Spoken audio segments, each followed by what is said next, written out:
क्या मानव मानव ग्रो होगा।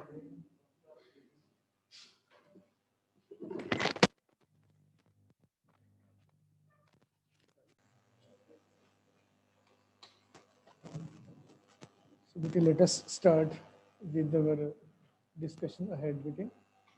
Last time we were having the case of electromagnetic induction and alternating current हम बेटे कर रहे थे, और हमारा लास्ट टॉपिक जो है ट्रांसफार्मर का वो रह गया था। आई थिंक बाकी सारा हमारा कंप्लीट है ना बेटा। So let us finish that also, then we will be switching over to few numerical problems I have sorted out for you. Then let us see what we are to do, we are not to do. Yes beta, so today is 25th of Jan 2021. So beta, we are to begin with the case of the transformer beta. So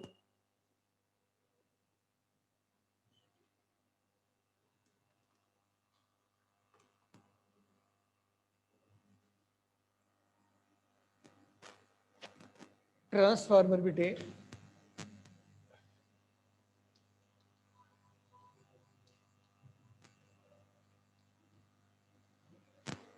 जब भी बेटे आपको transformer के बारे में कुछ भी question पूछा जाएगा डिटेल में, तो ये आपको ऑलमोस्ट 5 मार्क्स जो है उसके लिए ही पूछा जाएगा। प्रोबेबली आपको इसका जो प्रिंसिपल है, वर्किंग है, थ्योरी है, एंड बेटे इसका जो सर्किट सेटअप है, ये सारे का सारा ही सीबीएसई रिपीटेडली पूछता रहा है। सो डियर चिल्ड्रन, सबसे पहले अगर बात करें प्रिंसिपल की, प्रिंसिपल जो ट्रांसफार्मर का है बेटा, आप लोगों ने जैसे इलेक्ट्रोमैग्नेटिक इंडक्शन डिस्कस कर चुकी हो आप ऑलरेडी डिटेल में। सो जो ट्रांसफार्मर है बेटा, transformer is based on the principle of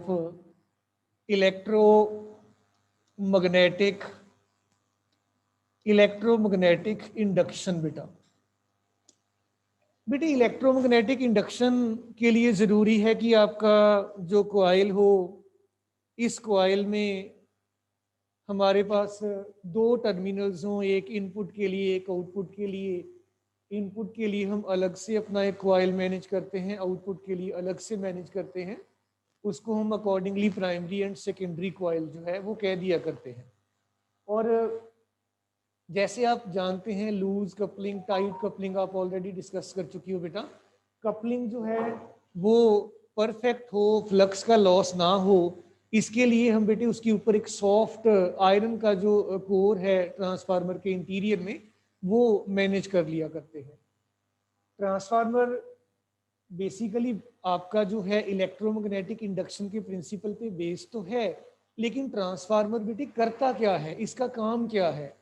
transformer जो है ये आपकी लो वोल्टेज को हाई वोल्टेज में ट्रांसफॉर्म करने के लिए या हाई वोल्टेज को लो वोल्टेज में ट्रांसफॉर्म करने के लिए बनाया गया डिवाइस है। छोटा सा एग्जांपल ले रहा हूँ बेटा। इमेजिन कर लो कि देखिए जैसे आपके जितने भी पावर प्लांट्स हैं, मे बी थर्मल प्लांट्स हों, हाइड्रो इलेक्ट्रिक पावर प्लांट्स हों या न्यूक्लियर पावर प्लांट्स हों, इवन वो सारे के सारे हमारे जिस लोकेलिटी में, जिस सिटी में हम रह रहे हैं वहाँ पे तो है नहीं है। These are all at far away places. Maybe अगर हम रफ एस्टिमेट भी लगा लें, हंड्रेड्स ऑफ किलोमीटर्स का डिस्टेंस होता है। वहाँ पे आपके इलेक्ट्रिसिटी का जनरेशन हो रहा है, वहाँ से इलेक्ट्रिसिटी को जिस जगह पे हम यूज़ कर रहे हैं यहाँ पे लेके आना with the help of the connecting wires और पावर केबल्स बेटा, तो आप अच्छे से जानते हैं R is equal to rho into L upon A। आपका जो रेजिस्टेंस है directly length of the wire पे डिपेंडेंट है।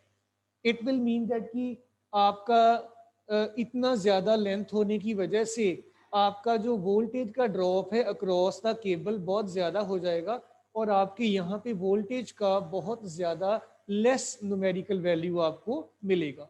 सो दिस इज द प्रॉब्लम बेटा। इस प्रॉब्लम को या तो आप ऐसे कर लीजिए कि एरिया जो है आपके केबल का, वायर का, इसको काफ़ी ज़्यादा चूज कर लो, बड़ा आप थिक वायर लगा लो। अब क्वेश्चन अराइजेस कि कितना थिक लगा लोगे आप, ज़्यादा से ज़्यादा कितनी थिकनेस कर लोगे।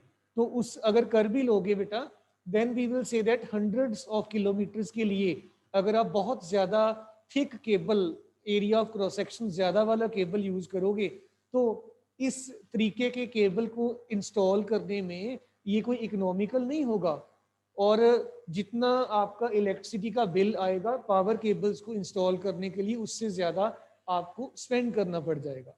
सो इन ऑर्डर टू बेटे avoid this particular type of situation, जो आपके ट्रांसफार्मर्स हैं ये बेटा क्या कर देते हैं कि जिस जगह पर इलेक्ट्रिसिटी का जनरेशन हुआ है, may be hydro electric power plant, thermal और न्यूक्लियर, वहां पे इन्होंने बेटे लो वोल्टेज को हाई वोल्टेज में ट्रांसफॉर्म कर देना है। जैसे हम प्रेजेंटली अपने इस रूम में या घर में प्रोबेबली बेटा 220 वोल्ट और 50 हर्ट्ज एसी सप्लाई यूज करते हैं। और जब बेटे आप जिस जगह पर आपका प्रोडक्शन हुआ है इस एसी का, आपने इसको बेटे वहां पे स्टेप अप कर दिया। स्टेप अप करने का मतलब होता है कि वोल्टेज को ट्रांसफॉर्म कर दिया लो वोल्टेज से हाई वोल्टेज में। This is the place where the electricity is being generated. और वहां पे आप इसको बेटे मान लीजिए 44 केवी, किलो वोल्ट, काफी ज्यादा वोल्टेज हो जाता है। इतनी वोल्टेज को आपने इस वोल्टेज में हाई वोल्टेज में कन्वर्ट कर दिया आपके ट्रांसफार्मर में। जब वोल्टेज बहुत ज्यादा हो जाएगा जो आपका इलेक्ट्रिक पावर है बेटा, और जब आप बात करोगे पावर की, this is equal to V into I, voltage आपने इंक्रीज कर दिया तो करंट आपका ऑटोमेटिकली इट विल डिक्रीज बेटा। अगर करंट डिक्रीज कर जाएगा तो आपके पावर का loss across the connecting wire और द पावर केबल, और आप इन द नटशेल ये भी कह सकते हैं कि वोल्टेज का ड्रॉप जो होगा दैट विल बी लीस्ट। और उससे आप जिस जगह पर, जिस लोकेलिटी पे आपने इसको यूटिलाइज करना है, आप इस स्टेप अप की हुई जो वोल्टेज है इसको स्टेप डाउन कर लीजिए, इसको 220 वोल्ट में फिर से कन्वर्ट कर लीजिए, और आपको इस तरीके से आपका जो यूजेबल फॉर्म में आपका एसी मिल जाएगा, अल्टरनेटिंग करंट मिल जाएगा। ब्रीफली मैं इस पॉइंट के बारे में बेटे फिर से बात करूंगा। जिस जगह पर इलेक्ट्रिसिटी का जनरेशन हुआ है उस जगह पर सारी यूज नहीं हो रही है, फार डिस्टेंट प्लेसेस को सप्लाई की जा रही है। जिस जगह पर इलेक्ट्रिसिटी का जनरेशन हुआ है वहां पे स्टेप अप ट्रांसफार्मर लगा दिए जाते हैं।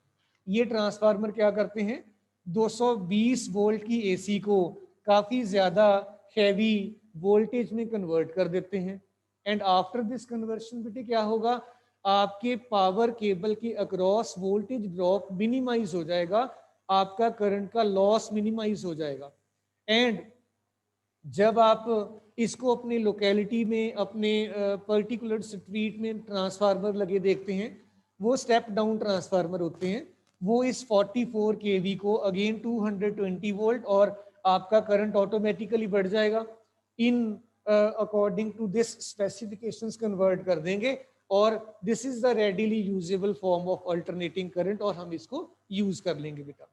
सो ये जो ट्रांसफार्मर है, नाम इससे ही क्लियर हो जाता है कि ट्रांसफार्मर जो है it transforms the low voltage into the high voltage in the case of the step up type of transformer, and it transforms high voltage into the low voltage at the place of the step down transformer बेटा। अब बेटे ये जो आपका step up और step down transformer है, इनका structural और इनका जो ज्योमेट्री और इनका सेटअप या सर्किट कैसा होगा, रिगार्डिंग दैट बेटा you can imagine that let us say this is a soft iron core, और इस कोर को आपने वेफर्स की फॉर्म में कट कर रखा है। वेफर्स इसलिए ताकि आपके एडी करंट्स जनरेट हो जाएं, उसकी वजह से लॉस ना हो जाए। आप ये बात हम ऑलरेडी एडी करंट्स की बेटे प्रीवियसली कर चुके हैं। ये ट्रांसफार्मर की जो कोर है इसको बेटे थिक नहीं बनाया जाता कभी भी। इसको जैसे हमारे कॉपी के पेजेस होते हैं, पेज तो चलो आपका जो है कम थिकनेस का है, इस तरीके से आप बेटे इनको वेफर्स की फॉर्म में उसके बाद इंसुलेट करके एक दूसरे के साथ स्टिक करके बंडलिंग करके फिर लगा देते हो। और ये आपका जो कॉइल है दिस इज कॉल्ड बेटे प्राइमरी कॉइल। और ये सिग्नल आपका जो है दिस इज बेटा इनपुट एसी सिग्नल। और यहाँ पे आपने बेटे आउटपुट ले लेनी है अक्रॉस दिस कॉइल, और दिस इज योर बेटा output signal, output voltage, output current, whatever you want to say that will be all there बेटा। ये सॉफ्ट आयरन क्या कर देता है, ये आपके बेटे फ्लक्स को लीक नहीं होने देता, फ्लक्स का लॉस नहीं होने देता, आपकी पावर का लॉस नहीं होने देता। ये प्राइमरी कॉइल जो है इसको आप P1 P2 बोल सकते हो। सेकेंडरी कॉइल को S1 एंड बेटे S2 आप कह सकते हो। बच्चों याद रखना हमेशा जो आपका स्टेप अप ट्रांसफार्मर होता है, स्टेप अप ट्रांसफार्मर में प्राइमरी कॉइल की टर्न्स बड़ी कम होती हैं और वायर काफी ज्यादा थिक होता है, मोटा वायर होता है, फ्यू नंबर ऑफ टर्न्स। और सेकेंडरी जो होता है that has very large number of turns and the wire is very fine बेटे। मैं बात करके देखूं अगर बेटा स्टेप अप ट्रांसफार्मर की, स्टेप अप ट्रांसफार्मर में हमारे पास एक तो प्राइमरी कॉइल है P1 P2 सॉरी, और एक है secondary coil S1 and S2 बेटे। बेटे जो प्राइमरी कॉइल है ये काफी ज्यादा थिक होता है, मोटा होता है, एरिया ऑफ क्रॉस सेक्शन बहुत ज्यादा होता है, and it has got few number of turns only. बहुत ज्यादा टर्न्स नहीं होती, थोड़ी होती है। अगर मैं बात करूं बेटे सेकेंडरी कॉइल की, ये काफी ज्यादा थिन होता है या फाइन वायर होता है, और इट हैज गॉट बेटे लार्ज नंबर ऑफ टर्न्स बेटा। इसमें टर्न्स जो हैं ये काफी ज्यादा रहती हैं। ये स्टेप अप ट्रांसफार्मर का मैं केस आपको बता रहा था। अगर स्टेप डाउन ट्रांसफार्मर की बेटे बात कर लें तो वो कंडीशंस इसके बिल्कुल उल्टी हो जाएंगी। स्टेप डाउन ट्रांसफार्मर में आपका जो प्राइमरी कॉइल है बेटा, इस कॉइल में let me have this written otherwise, step down transformer जो है इसमें प्राइमरी कॉइल जो P1 P2 है, सेकेंडरी कॉइल S1 S2 है, इट विल बी फाइन और it will be thin and it will possess large number of turns. लेकिन जो आपका सेकेंडरी कॉइल है it will be bit thick and it will have only few number of turns बेटे। ये आपका transformer का basic setup है। Dear children, एक बात और है, जो आपको यहाँ पे डायग्राम मैंने बना के बता दिया है सिर्फ इसी टाइप का नहीं होता ट्रांसफार्मर, ट्रांसफार्मर की और भी बहुत सी टाइप्स हैं, तो वो चलो प्रेजेंटली हम नहीं डिस्कस किया करते हैं। अदरवाइज इसके बिना एक हमारा ऑयल इमर्स्ड ट्रांसफार्मर होता है, उसको ट्रांसफार्मर ऑयल में इमर्स करके रखा जाता है, और ऑयल जो है वो एज एन इंसुलेटर की तरह बिहेव करता है, लॉसेस को भी कम करता है। तो वो जब आप इस पर्टिकुलर टाइप के बारे में कंप्लीटली नॉलेज गेन कर लोगे, वो इसके बाद आप ऑटोमेटिकली उसके बारे में भी स्टडी कर सकते हैं। So dear children, in order to have the theory of this step up and step down transformer बेटे डिस्कस्ड, ये हमारे पास मान लीजिए NP जो है दिस इज बेटे number of turns in the primary coil बेटा, और बेटे NS जो है number of turns in the secondary coil बेटे। और बेटे मान लीजिए आपका जो EP है this is the voltage across primary coil, और ES जो है it is the voltage across the secondary coil बेटे। एंड बेटे IP ये आपका जो है this is the current across the primary coil P1 P2 and IS जो है ये सेकेंडरी कॉइल के अक्रॉस आपका जो करंट है इसको हम मैनेज कर सकते हैं। ये हमारे फ्यू पैरामीटर्स हैं। NP number of turns in the primary, ये वाली जो टर्न्स हैं NS, ये इन टर्न्स को NS कहा गया है। एंड EP इसके अक्रॉस जो वोल्टेज आपने अप्लाई कर रखा है जितना भी है, और ES जो वोल्टेज आपको एज एन आउटपुट मिल रहा है। और बेटे IP आपके प्राइमरी के अक्रॉस कितना करंट फ्लो हो रहा है, दैट इज IP। और IS जो है that is the current flowing through the secondary circuit बेटा। नाउ बेटे आइए थोड़ा और इसको आगे एनालिटिकली और मैथमेटिकली डिस्कस करके देखें। आपका जो प्राइमरी के अक्रॉस वोल्टेज है EP जो है, आप इसको बेटे कुछ इस तरीके से लिख सकते हो, EP is equal to -NP into d5P upon dt। हमारा फैराडेज लॉ के अकॉर्डिंगली यही एक्सप्रेशन बनता है, E is equal to -d5/dt। और फर्दर मोर बेटे जो सेकेंडरी है आपका, इसमें आपका -NSD5 सेकेंडरी अपॉन dt। बेटे देखो फ्लक्स में आपका कोई लॉस हम नहीं होने देते हैं, हमने अपनी कपलिंग परफेक्ट कर रखी है, टाइटली वाइंड किया हुआ है। तो ये मैं NS और NP को यहाँ पे हटा देता हूँ।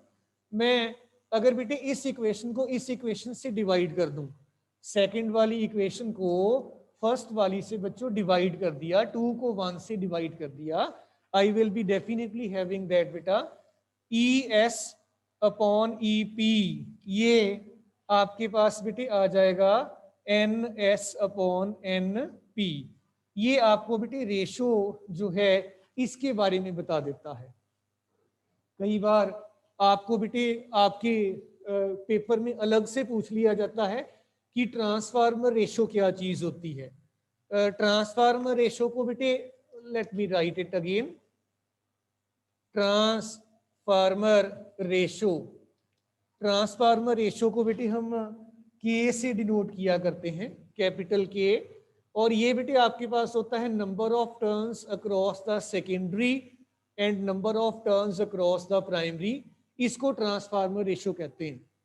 हमेशा बच्चों याद रखिए कि जो आपका स्टेप अप ट्रांसफार्मर है इसके लिए K जो है दैट इज मोर देन 1, और जो आपका स्टेप डाउन ट्रांसफार्मर है इसके लिए K जो है that is always less than 1। इस चीज का आपने खास ध्यान रखना है। नाउ बेटे अभी हम बात कर रहे थे कपलिंग की, फ्लक्स का कोई लॉस नहीं हो रहा वगैरह वगैरह। आइए अगर बेटे आपका फ्लक्स का लॉस नहीं हो रहा है प्राइमरी और सेकेंडरी के अक्रॉस बेटा, इसका मतलब ये है कि जितना आपका इनपुट पावर है आपका आउटपुट पावर भी बराबर रहेगा, क्योंकि लॉस तो हुआ ही नहीं है। जितना आपने पावर ट्रांसफार्मर को एज एन इनपुट दिया आपको उतना ही पावर आपको आउटपुट की फॉर्म में मिल गया। मतलब इनपुट पावर और आउटपुट पावर को आप इक्वेट कर सकते हो। बेटे डियर चिल्ड्रन, इनपुट पावर हमारा V इंटू आई हुआ करता है ना बेटा, और V को आप बेटे यहाँ पे E लिख रहे हैं, E across the primary and I across the primary. ये आपके पास बेटे इनपुट वोल्टेज मिल गई। एंड बेटे this is equal to E across the secondary and I across the secondary. बेटा अभी देखिए ये रिलेशनशिप हमने लिखा था यहाँ पे, that was ES upon EP it is equal to NS upon NP। अभी हमने यहाँ पे इसको डिस्कस किया था। Let me make this as equation number star C। यहां से फिर मैं बेटे ES अपॉन EP निकाल लेता हूं। I will be getting that ES upon EP, ये आ गया बच्चों IP अपॉन IS। देखो उल्टा हो गया। अब देखिए बेटा इधर सेकेंडरी की टर्न्स थी, इधर करंट अब प्राइमरी का आ गया। अगर मैं बेटे इन दोनों इक्वेशंस को, एक नंबर सिंगल स्टार और डबल स्टार वाली इक्वेशंस को बेटा आमने सामने करके लिख लूं तो I will definitely be having that ES upon EP secondary और प्राइमरी आपके जो हैं वोल्टेजेस बेटा, these are equal to NS upon NP and IP upon IS। ये आपके पास बेटे कंसोलिडेटेड और बड़ा इक्वेशन बन जाता है इनको सबको कंबाइन करने के बाद। यहाँ पे मत भूलिए कि आपकी जो आउटपुट वोल्टेज है बेटा, जरा ध्यान से देख लीजिएगा रिलेशनशिप को, ये आउटपुट करंट पे इनवर्सली डिपेंडेंट है। ये देखिए रिलेशनशिप। और आप ऐसे भी कह सकते हो voltage is inversely dependent upon the current. तो बच्चों आप यहाँ से अपने अगेन माइंड पे थोड़ा सा अगर आप ब्रश अप करें तो आप सोच सकते हैं कि आपका जो स्टेप अप ट्रांसफार्मर है उसमें आपने वोल्टेज को इंक्रीज कर दिया था, इट विल मीन दैट कि उसमें करंट ऑटोमेटिकली कम हो जाएगा, ड्रॉप कर जाएगा। और अगर करंट की न्यूमेरिकल वैल्यू कम होगी तो it will be very easy to have that electric current बेटा shifted from one place to the other place बेटा। देन अगर हम बात करके देखें बेटे फर्दर मोर एफिशिएंसी की ट्रांसफार्मर की, देखिए एफिशिएंसी किसी भी डिवाइस की जो है दैट काउंट्स ए लॉट। अगर हमारा ज्यादा लॉस होता रहा पावर का तो ट्रांसफार्मर का भी क्या फायदा हुआ फिर हमें। एफिशिएंसी को बेटे हम ईटा से डिनोट करेंगे और ईटा आपका बेटे output power and input power का रेशो कहलाता है। और आपका जो एफिशिएंसी ईटा है ये बेटे ट्रांसफार्मर के केस में आउटपुट पावर और इनपुट पावर को आप बेटे कुछ इस तरीके से ES, IS, EP and IP इस फॉर्म में न्यूमेरिकल वैल्यूज अगर आपको दी हुई हैं आप रीअरेंज करके यहां से भी वर्कआउट कर सकते हो। क्यों इसको बताने की जरूरत क्यों पड़ी, ध्यान से सुनिएगा। कई बार वो न्यूमेरिकल में कह देता है कि हमारा जो ट्रांसफार्मर है इसकी एफिशिएंसी 80% है, 90% है, कुछ नंबर दे देगा आपको। तो आपको एटलीस्ट पता होना चाहिए कि मैंने इधर 90/100 पुट कर लेना है और फिर हमारा जो भी यहाँ पे रिक्वायरमेंट होगा कुछ ना कुछ वैल्यू मिलेगी वहां पे। अदरवाइज हम क्या कह रहे थे, सीधा सीधा बराबर कह रहे थे परफेक्टली कपल्ड में। अब यहाँ पे देख लीजिए ये बिल्कुल, अगर मैं चलिए लिख ही देता हूँ ES, IS, EPIP और ये देखिए 9/10 आ गया। जो आपका आउटपुट पावर है it is 9/10 of the input power इस अजम्पशन के अकॉर्डिंगली जिसमें ईटा आपका 90% है। तो जनरली आपको न्यूमेरिकल में अगर पूछा जाएगा तो कुछ ईटा के बारे में अगर आपको दिया हुआ है तो आप इस तरीके से यहाँ से इस रिजल्ट को मैनेज कर सकती हो बेटा। सो ये बेटे आपका ट्रांसफार्मर का detailed theory, circuit diagram, principle and all that था। एक छोटा सा और पॉइंट इसके बारे में बच्चों रह गया है, that is between losses in the transformer. ये क्वेश्चन बहुत बार पूछा गया है कि ट्रांसफार्मर में कौन कौन से टाइप के लॉसेस होते हैं। सबसे पहला तो बेटे हमारा फ्लक्स का लॉस ही है। आइए पहले एक बार इन लॉसेस को बेटे थोड़ा सा सम अप कर लें, फिर मैं आपको 1 बाय 1 सारे ही लॉसेस बेटे एक्सप्लेन कर देता हूं कि किस तरीके से हमारा पावर का लॉस जो है ट्रांसफार्मर के अक्रॉस हो सकता है बेटा। सो लेट अस बेटे dear children have the losses in transformer बेटा।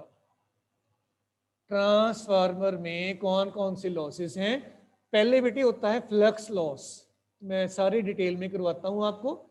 Second we call as copper losses बेटा, या लॉस भी कह सकते हो, लॉसेस भी कह सकते हो। थर्ड इज बेटा loss due to air cavity and आगे है loss due to faulty design, faulty design. और एक और है बेटा हमिंग लॉसेस, हमिंग लॉसेस। और ऑफ कोर्स हीट की फॉर्म में भी लॉस होगा, हीट लॉसेस भी होते रहते हैं। अब आओ बच्चों इनके बारे में 1 बाय 1 जरा बेटे डिस्कशन करके देखें कि कैसे कैसे लॉसेस हैं, इनको डिटेल्ड वे में कैसे डिस्कस किया जा सकता है। सबसे पहले बेटे हमारे पास है फ्लक्स का लॉस। फ्लक्स का मतलब होता है कि इनपुट फ्लक्स और आउटपुट फ्लक्स जो है आपके, ये आपके कभी भी बराबर नहीं होते हैं। प्राइमरी के क्रॉस जितना आपने फ्लक्स अटैच कर रखा है, जितना फ्लक्स आपका सेकेंडरी के अक्रॉस है बेटा, ये बराबर होता नहीं है। थोड़ा बहुत जो है फ्लक्स का जो है ड्यू टू वेरियस रीजंस आपका लॉस होता ही रहता है। मे बी कई बार आपको ये भी पता है कि हमारा ओरिएंटेशन कॉइल्स का जो है, कॉइल्स के बीच में सेपरेशन कितनी है और आपने मटेरियल कितना कैसा यूज किया है, काफी सारे फैक्टर्स हैं। इन फैक्टर्स के बेसिस पे मैं सिंपली यही कहना चाहूंगा बेटा कि जितना आपने इनपुट फ्लक्स दिया है प्राइमरी के अक्रॉस, उतना फ्लक्स आपको अगर सेकेंडरी के अक्रॉस नहीं मिले, उसको हम बेटे कह देते हैं हमारा फ्लक्स का लॉस हो गया है। और उस फ्लक्स के लॉस की वजह से आपका पावर का, इलेक्ट्रिक एनर्जी का, ये सारा लॉस जो है होगा बेटा। सेकेंडली बेटे dear children we have copper losses बेटे। आपने अभी अभी ट्रांसफार्मर के डायग्राम में बेटा एक प्राइमरी कॉइल देखा, एक सेकेंडरी कॉइल भी बेटे देखा। जो आपका प्राइमरी कॉइल है बेटा, कॉइल एटलीस्ट बेटे बना तो वायर का ही हुआ है ना, कॉपर वायर यूज किया है ना आपने।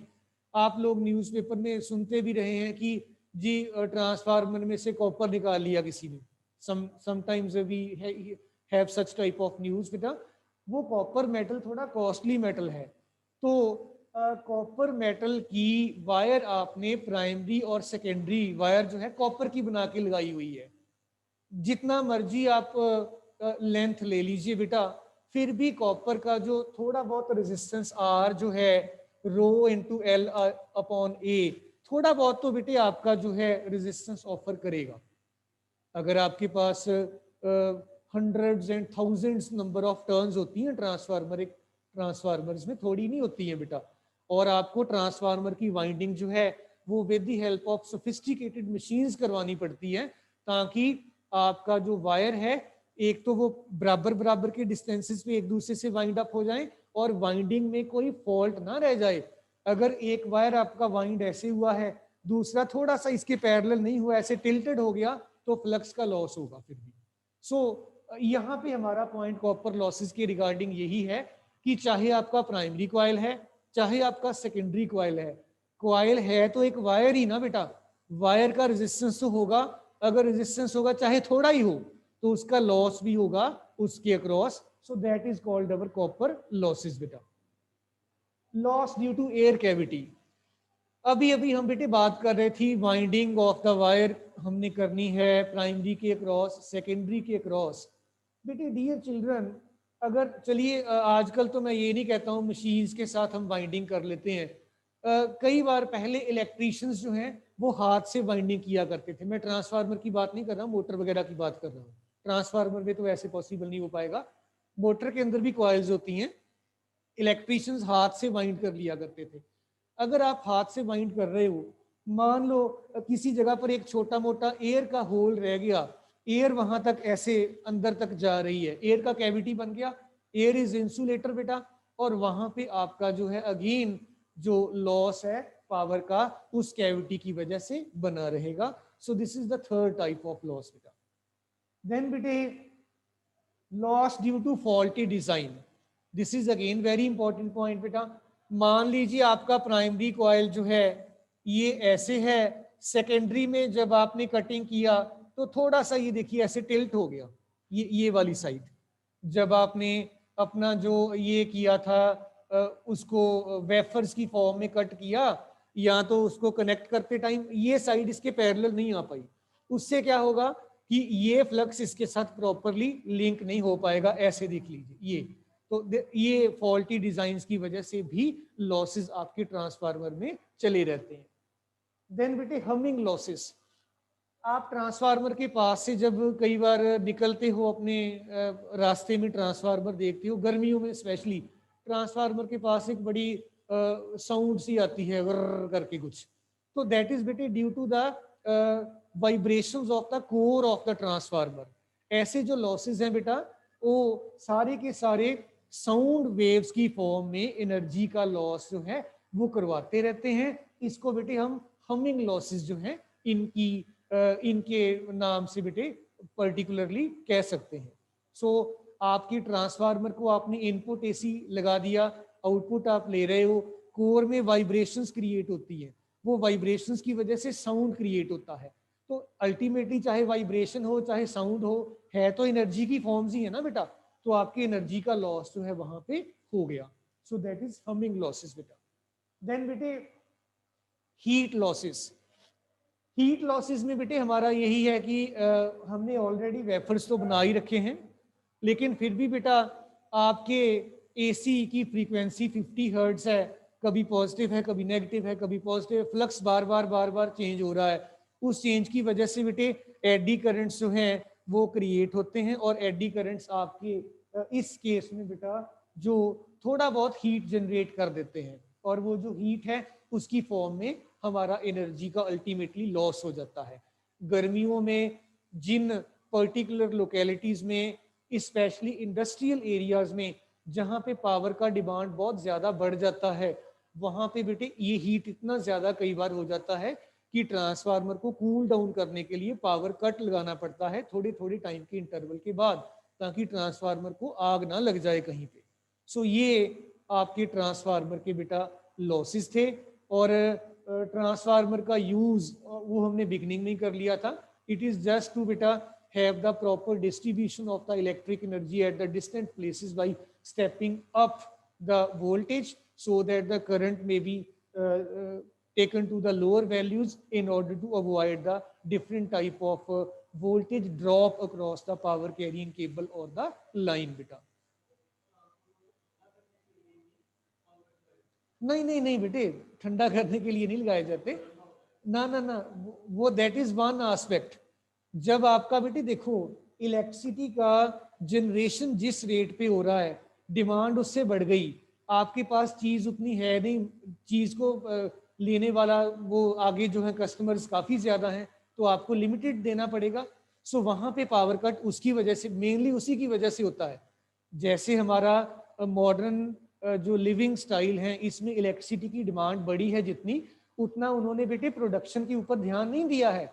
इलेक्ट्रिसिटी उस रेट से प्रोड्यूस हो नहीं रही है, बेसिकली उसकी वजह से कट लगते हैं। ये जो ठंडा करने वाली बात है, इसमें तो हमारे पास डिफरेंट मॉडर्न टेक्निक्स हैं। आप ऑयल इमर्स ट्रांसफार्मर लगा सकते हो, कुछ और कर सकते हो, this is up to you. But basically power का जनरेशन कम है, डिमांड ज्यादा है, इसकी वजह से पावर कट लगाते हैं। और इन सबका अच्छा जो है आंसर, वो जैसे अभी हमारी गवर्नमेंट बेटा न्यूक्लियर पावर प्लांट्स के ऊपर काफ़ी काम कर रही है, तो I don't know the present status.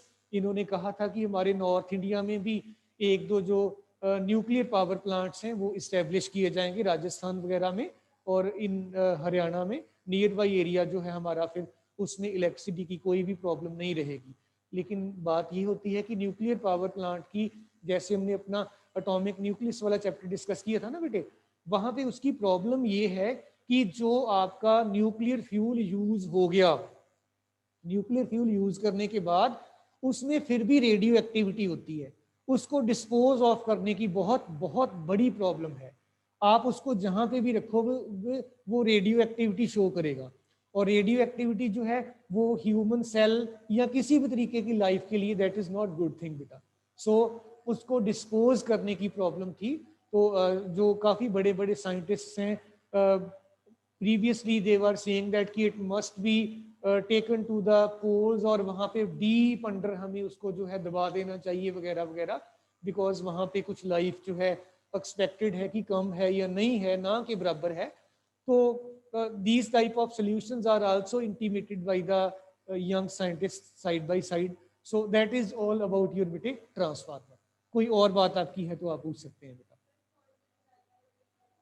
Faulty design में बेटे ये है कि आपका देखो पुत्र, ये प्राइमरी कॉइल था, अगर आप कपलिंग परफेक्ट करना चाहते हो तो ये इसके पैरेलल होना चाहिए था साइड। अब ये मशीन ने जिसने कटिंग किया वेफर्स का, उसने ये साइड थोड़ी इंक्रीज कर दी, तो उससे क्या होगा, आपका ये सारे का सारा फ्लक्स जो है इसके साथ लिंक नहीं हो पाएगा। आपको वो साइन कॉस्ट कंपोनेंट्स तो सारे याद ही है ना, कुछ कंपोनेंट इसका वेस्ट चला जाएगा, डायरेक्शन ओरिएंटेशन उसकी वजह से बेटा। तो इसको बोल देते हैं फॉल्टी डिजाइन की वजह से जो लॉसेस हो रहे हैं उनकी बात। क्लियर बेटे? सो बेटे डियर चिल्ड्रन, ये क्वेश्चन जब भी आपको आएगा 5 मार्क्स में एक्सपेक्टेड है।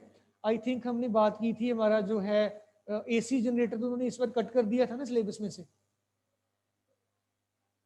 चेक करना एक बार, अगर होगा तो मैं आपको फिर से रिपीट करवा भी दूंगा, मुझे लग रहा था। एसी जनरेटर की मूविंग कॉइल गैल्वेनोमीटर था, वो हमने कर लिया हुआ है। हाँ, एक बार रीचेक कर लेंगे, अदरवाइज अगर होगा तो मैं आपको एक बार दोबारा फिर से वो बता दूंगा बेटे, no worry in that case. आइए आगे डिस्कस करके देखते हैं बेटे, इसके बाद हमारे पास नया चैप्टर स्टार्ट करने वाला है। बट बिफोर दैट मैं कुछ न्यूमेरिकल्स कल देख रहा था आपके लिए बेटा। सो फ्यू न्यूमेरिकल्स हैं बेटा। एक तो आपका ये सीबीएसई में कहीं आया हुआ है, पुराने पेपर में आया हुआ है, आप नोट कर सकते हो बेटा। A capacitor, a resistor, a capacitor, a capacitor, a resistor and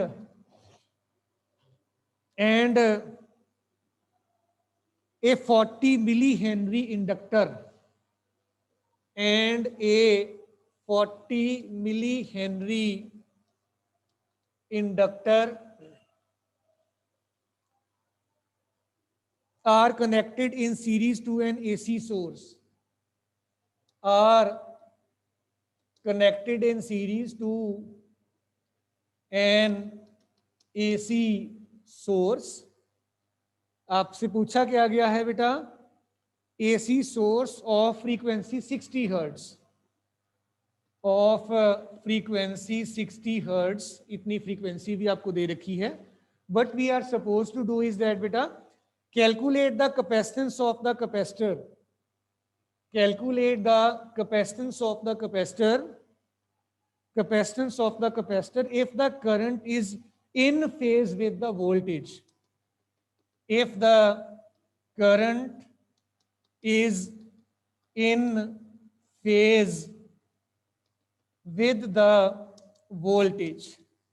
ये जो उसने बेटे लास्ट लाइन आपको इंडिकेट कर दी है कि if the current is in phase with the voltage, तो ये डायरेक्टली आपको बेटे कौन सी कंडीशन का इंटीमेशन दे देती है, रेजोनेंस का। इन फेज तो तभी होगा ना कि अगर आपका जो सर्किट है वो प्योरली रेजिस्टिव सर्किट की तरह बिहेव करेगा, और वो कब होगा, जब आपकी रेजोनेंस है।